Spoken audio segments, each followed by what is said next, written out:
Bismillahirrahmanirrahim. Elhamdülillahi Rabbil alemin. Ve sallallahu ala Muhammedin ve ala alihi tahirin. Ve la'netu ala a'daihim ecma'ina minel ana ila yevmiddin amma ba'd. Bismillahirrahmanirrahim. Ve nuridu en nemunna alellezine istud'ifu fil ard. Ve nec'aluhumul a'immete ve nec'aluhumul varithin. Sadaqallahul aliyyul azim. Hamınızı karşıdan gelen Nime-i Şaban, yani İmam-ı Zaman Eccelallahu Teala aleyhin şanlı viladeti münasibəti ilə səmimi qəlbdən təbrik eləyirəm.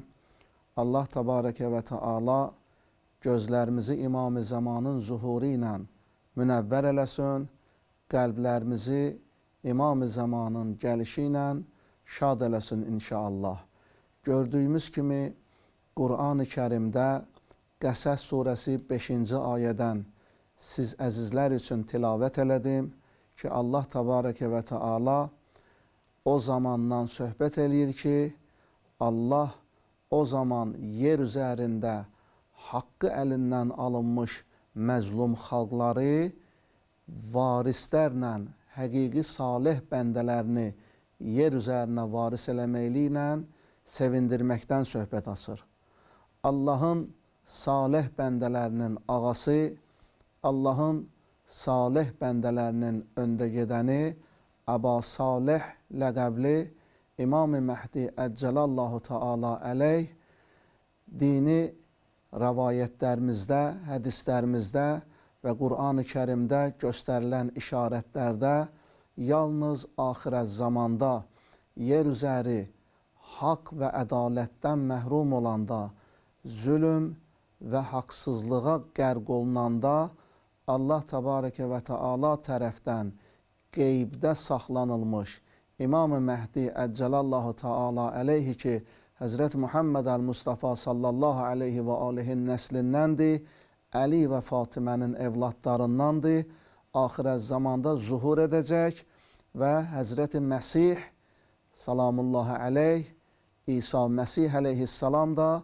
İmam-ı Zamanla bir yerdə zuhura yetib, insanları haqq və ədalətə dəvət edəcəklər və yer üzünü haqq və ədalətə qərq edəcəklər. Və ona görə də bir daha haqq və ədalət gözləyənlər, İmam-ı Zamanın intizarında olanların qəlbini Həzrət Peyğəmbərimizin bu hədisi ilə sevindirmək istəyərdim. Həzrət Peyğəmbəri Xuda sallallahu aleyhi və aleyh buyurubdur ki, əfzalu ə'malu ümməti intizarul fərəc. Ümmətimin ən əfzəl, ən fəzilətli, ən üstün əməli fərəcin intizarında olmaqdır. Yəni imamın zuhurunu gözləməkdir. Bizlər gərək imamın zuhuruna qədər özümüzü haqsızlıqdan, zülümdən, işgəncədən, ədəbsizlikdən, dinsizlikdən hifz eləyib, qoruyub saxlaya bilək və bu çətinliklərə sinə gəlib, səbirlə, dözümlə İmam-ı Zaman Əccelallahu Teala əleyhin zuhurunu gözləməliyik. Allah Təbarəkə və Teala dünyamızı İmam-ı Zamanın zuhuru ilə münəvvər eləsin inşallah. Pərverdigar-ı aləm, bütün əhl-i beyt sevərlər, bütün həqiqətin intizarında olanları İmam-ı Zamanın zuhuru ilə şad eləsin inşallah. Vəssalamu aleykum və rəhmətullahi və bərəkatuhu.